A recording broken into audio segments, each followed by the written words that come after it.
नमस्कार, मी Sonali cook bye सोना या यूट्यूब चॅनलमध्ये तुमचं मनापासून स्वागत। आजच्या व्हिडिओमध्ये आपण बघणार आहोत तवा अंडा मसाला कसा बनवायचा, तेही झटपट। चला तर मग वेळ न घालवता आपण रेसिपीला सुरुवात करूया। तवा अंडा मसाला बनवायचा आहे, त्यासाठी आपल्याला अंडे लागणार आहेत। तर इथे मी 4 अंडे उकडून घेतलेले आहे। त्याचबरोबर यासाठी आपल्याला एक छोटंसं वाटण काढून घ्यायचं आहे। त्या वाटणामध्ये आपल्याला 2 मिरच्या, एक अद्रकचा तुकडा, 7 ते 8 लसूण पाकळ्या आणि थोडीशी कोथिंबीर लागणार आहे। तर हे आता एका मिक्सरच्या भांड्यामध्ये आपल्याला बारीक करून घ्यायचं आहे। या वाटणामध्ये मी गावरान लसूण वापरलेला आहे, तुमच्याकडे जो लसूण आहे तो तुम्ही वापरला तरी पण चालेल। आता या मिक्सरच्या भांड्यामध्ये मी सगळं वाटण काढून घेतलं। यामध्ये 2 चमचे आपल्याला पाणी घालायचं आहे आणि याचं पातळ वाटण काढून घ्यायचं आहे। तर तुम्ही पाहू शकता या पद्धतीने याचं मी वाटण तयार करून घेतलेलं आहे। त्यानंतर आपल्याला बारीक चिरलेला कांदा हवा आहे। तर इथे 2 मीडियम साईजचे कांदे मी चिरून घेतलेत आणि एक मोठा टोमॅटो बारीक चौकोनी आकाराचा चिरून घेतलाय। त्यानंतर जे अंडे उकडून घेतलेले आहेत त्याचे आपल्याला असे 2 भाग करून घ्यायचे आहेत। या पद्धतीने तुम्ही पाहू शकता 2 भागामध्ये मी एक अंडा कट करून घेतलेला आहे। यानंतर आपल्याला तवा गरम करायला ठेवायचा आहे। त्यासाठी इथे मी गॅस चालू केला आहे आणि त्यावरती तवा ठेवलेला आहे। तवा थोडासा गरम झाला की यामध्ये आपल्याला 2 चमचे तेलाचे घालायचे आहेत। गॅस कमीच ठेवायचा आहे। मग अंडे आपल्याला फ्राय करायला घ्यायचे आहेत। अंडे सगळे फ्राय करण्यासाठी इथे मी ठेवते। त्यानंतर आपल्याला एका बाजूने 1.5 मिनिट आणि दुसऱ्या बाजूने 1.5 मिनिट अंडे आपल्याला चांगले फ्राय करून घ्यायचे आहेत। अंडे फ्राय करायला ठेवल्यानंतर यावरती आपल्याला चिमूटभर हळद, चिमूटभर रेड चिली पावडर आणि चिमूटभर मीठ घालायचं आहे। आता या पद्धतीने आपल्याला 1.5 मिनिट फ्राय करायला अंडे असेच ठेवून द्यायचे आहेत। 1.5 मिनिटानंतर दुसऱ्या बाजूने देखील आपल्याला अंडे पलटून घ्यायचे आहेत आणि दुसऱ्या बाजूने देखील अंडे आपल्याला चांगले फ्राय करून घ्यायचे आहेत। तुम्ही पाहू शकता किती छान आपले अंडे फ्राय झालेले आहेत। आता अंडे पलटून झाले की दुसऱ्या बाजूने देखील याच पद्धतीने 1.5 मिनिट आपल्याला अंडे फ्राय करून घ्यायचे आहेत, पण गॅस कमीच ठेवायचा आहे। त्यानंतर मी तवा असा शेक करून घेते, म्हणजे अंडे सगळ्या बाजूने फ्राय केले जातील। तुम्ही पाहू शकता सगळ्या बाजूने आपले अंडे चांगले फ्राय झालेत। आता याला आपण काढून घ्यायचं आहे।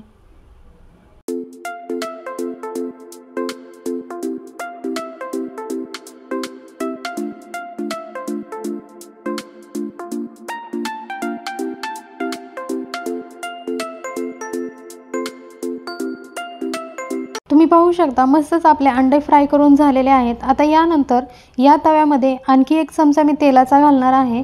तेल थोडंसं गरम झालं की 1 लहान चमचा यामध्ये जिरे घालायचे आहेत। जिरे आपल्याला चांगले फुलून द्यायचे आहेत, म्हणजेच थोडे तडतडले की मग यामध्ये आपल्याला बारीक चिरून घेतलेला कांदा घालायचा आहे। बारीक चिरून घेतलेले 2 मीडियम साईजचे कांदे यामध्ये मी घातलेले आहेत।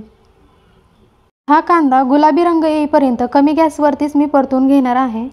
तर तुम्ही पाहू शकता 2-3 मिनिटं याला मी चांगलं परतून घेत आहे। 2-3 मिनिटं कांदा गुलाबी रंग येईपर्यंत परतून घेतला। आता यामध्ये बारीक चिरून घेतलेला टोमॅटो घालायचा आहे। तर इथे तुम्ही पाहू शकता बारीक चिरून घेतलेला टोमॅटो घातलेला आहे आणि यामध्ये चिमूटभर मीठ घालायचं आहे। याने आपला टोमॅटो लवकर मऊ पडेल आणि शिजलं जाईल।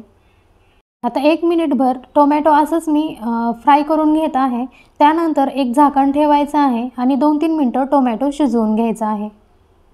टोमॅटो 2-3 मिनिटं शिजवून घेतला, त्यानंतर यावरचं झाकण काढते। तुम्ही पाहू शकता बऱ्यापैकी टोमॅटो चांगलं मऊ पडलेला आहे।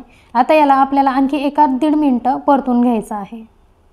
टोमॅटो चिरून घालण्याऐवजी तुम्ही याची प्युरी देखील घालू शकता।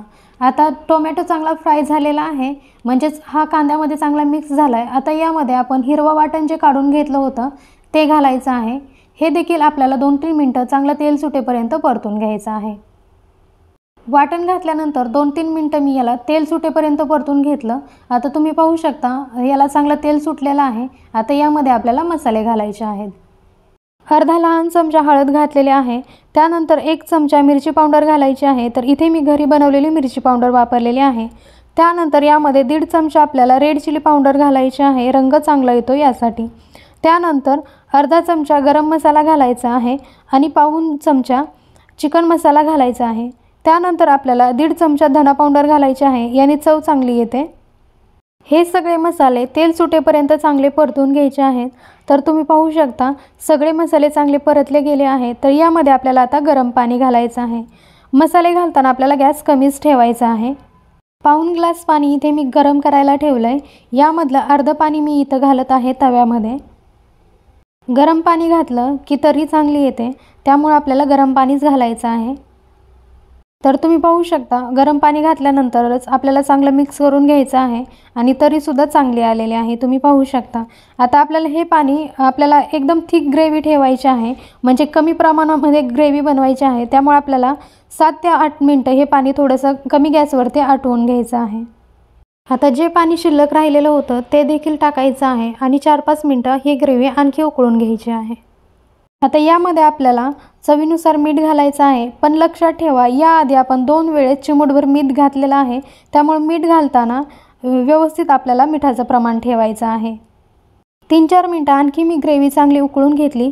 त्यानंतर यामध्ये आपण फ्राय करून घेतलेले अंडे घालायचे आहेत। तर हे अंडे एका बाजूनी 2-3 मिनिटं आणि दुसऱ्या बाजूनी 2-3 मिनिटं चांगले उकळून घ्यायचे आहेत भाजीमध्ये। आता अंड्याला दुसऱ्या बाजूनी पलटून घ्यायचं आहे आणि त्या बाजूनी देखील आपल्याला 2-3 मिनिटं असं उकळून घ्यायचं आहे भाजीमध्ये। आता हे सगळे अंडे मी दुसऱ्या बाजूनी पलटून घेते।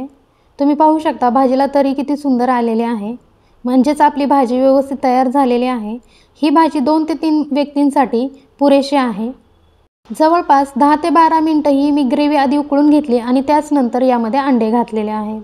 आता आपली भाजी तयार झाली। यावर आता भरपूर अशी बारीक चिरून घेतलेली कोथिंबीर घालायची आहे आणि गॅस बंद करायचा आहे। तर तुम्ही पाहू शकता किती सुंदर आपली भाजी तयार झाली, त्याला तरी देखील सुंदर आलेली आहे। चविष्ट अंडा तवा मसाला आपला इथे तयार झाला। आता तुम्ही पाहू शकता याला तरी किती सुंदर आलेले आहे। चपातीसोबत, भाकरीसोबत, पावासोबत, त्यानंतर भातासोबत सुद्धा खायला ही भाजी खूप जास्त चविष्ट लागते। तुम्ही ही भाजी टिफिनला देखील बनवू शकता, झटपट होते, बनवायला सोपा आणि खायला चविष्ट तवा अंडा मसाला। तुम्हाला या भाजीची रेसिपी कशी वाटली मला कमेंटमध्ये सांगा आणि चॅनलवरती नवीन असाल तर लाईक, कमेंट, शेअर, सबस्क्राईब करायला विसरू नका। अशाच नवीन रेसिपीसोबत पुन्हा भेट होईल, तोपर्यंत नमस्कार।